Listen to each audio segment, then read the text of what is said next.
Happy morning. Aparna parenting coach here. Last వీడియోలో మనం ఏం చూసామంటే, మనము ఎప్పుడైతే మన కుటుంబానికి, మన కుటుంబ సభ్యులతో మనము ఉండేటటువంటి, కేటాయించేటటువంటి సమయానికి ఎప్పుడైతే మనం ప్రాధాన్యత ఇస్తామో దాన్ని పిల్లలు గుర్తిస్తారు, అదే ప్యాటర్న్ రిపీట్ చేస్తారు అని మనం తెలుసుకున్నాం లాస్ట్ వీడియోలో. ఈ వీడియోలో మీకు ఒక చిన్న సందర్భాన్ని ఎక్స్ప్లెయిన్ చేస్తాను. అంటే సపోజ్ మనము ఒక కంటి వైద్యుడి దగ్గరికి వెళ్ళామనుకుందాం. అంటే మన కంటి చూపు సరిగ్గా లేకపోవడంతో మనం కంటి వైద్యుడి దగ్గరికి వెళ్ళాము. కంటి వైద్యుడి దగ్గరికి వెళ్తే అతడు మన కళ్ళు పరీక్ష చేశాడు, చెక్ చేశాడు.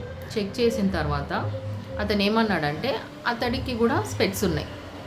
ఆ స్పెట్స్ తీసి మనకిచ్చి ఈ స్పెట్స్తో చూడండి, కొంచెం ప్రయత్నించండి, మీకు మంచిగా కనిపిస్తుంది అని అన్నాడు. అంటే మనం పెట్టుకొని చూసాం, మనకు సరిగ్గా కనిపించట్లేదండి అని చెప్తే అట్లా అంటారేంటిది, కొంచెం పాజిటివ్గా ఆలోచించండి, కనిపిస్తుంది మీకు, ఒకసారి పెట్టుకొని చూడండి అంటే, ఎంత పాజిటివ్గా ఆలోచించినా అందులో నుంచి చూస్తే మనకి సరిగ్గా కనిపించట్లేదండి అని చెప్తాం మనం. చెప్తే అతడు ఏమంటాడంటే, మీరు మా తమ్ముళ్ళు లాంటి వాళ్ళు, అందుకే మీకు కావాలంటే ఈ స్పెట్స్ నేను మీకు ఫ్రీగా ఇస్తాను, మీరు ఒకసారి పెట్టుకొని చూడండి, మీకు మంచిగా కనిపిస్తుంది అని అన్నాడు. మళ్ళీ మనం ప్రయత్నం చేసి చూసాం అతడు అన్నందుకు, అది మనకు కనిపించట్లేదు.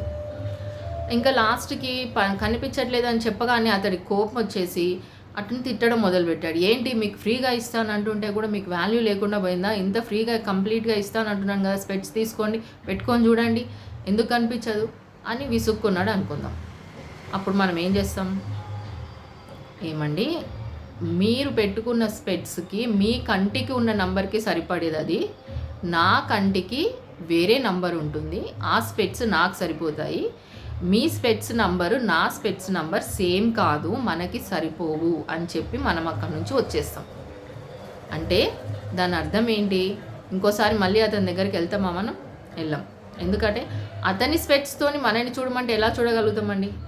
ఎక్కడైనా కానీ, ఇంట్లో ఉన్న వాళ్ళకైనా కానీ ఒకరి స్పెట్స్ ఒకరికి సరిపోవు, ఎవరి నంబర్ వాళ్ళకే ఉంటుంది.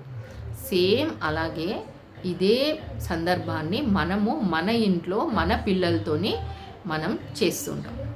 అంటే ఏంటంటే, మనము 2000 జనరేషన్, పిల్లలు ఇప్పుడు 2040 జనరేషన్, వాళ్ళు 2040 2050 కోసం పుట్టిన వాళ్ళు. మన ఎక్స్పీరియన్స్ 2000లో ఉన్నటువంటి సందర్భాలు, పరిస్థితులు ఇప్పుడు లేవు, అంత మారిపోయినప్పుడు అప్పుడు ఆ కాలపు మన ఎక్స్పీరియన్స్ని మనం పిల్లల మీద రుద్దడం ఎంతవరకు కరెక్ట్ అనేది ఒకసారి మనం ఆలోచించాలి. అంటే వాళ్ళని ప్రతిసారి మన దృష్టికోణంతో, మన పర్సెప్షన్తో చూడమంటే ఎలా చూస్తారు చెప్పండి వాళ్ళు? అందుకని మనము ఈ కంటి వైద్యుడిలాగా నా స్పెట్స్తో చూడు, నా దృష్టికోణంతో చూడు, నా పర్సెప్షన్తో నువ్వు చూడు అనడము ఎంతవరకు కరెక్ట్ అనేది మనం ఒకసారి పేరెంట్స్ లాగా, పెద్దల్లాగా ఆలోచించి ఈ జనరేషన్ని అర్థం చేసుకోవడానికి ప్రయత్నించాలి. Thank you. ఇలాంటి మరిన్ని వీడియోస్ కోసము మా ఛానల్ని సబ్స్క్రైబ్ చేసుకోండి.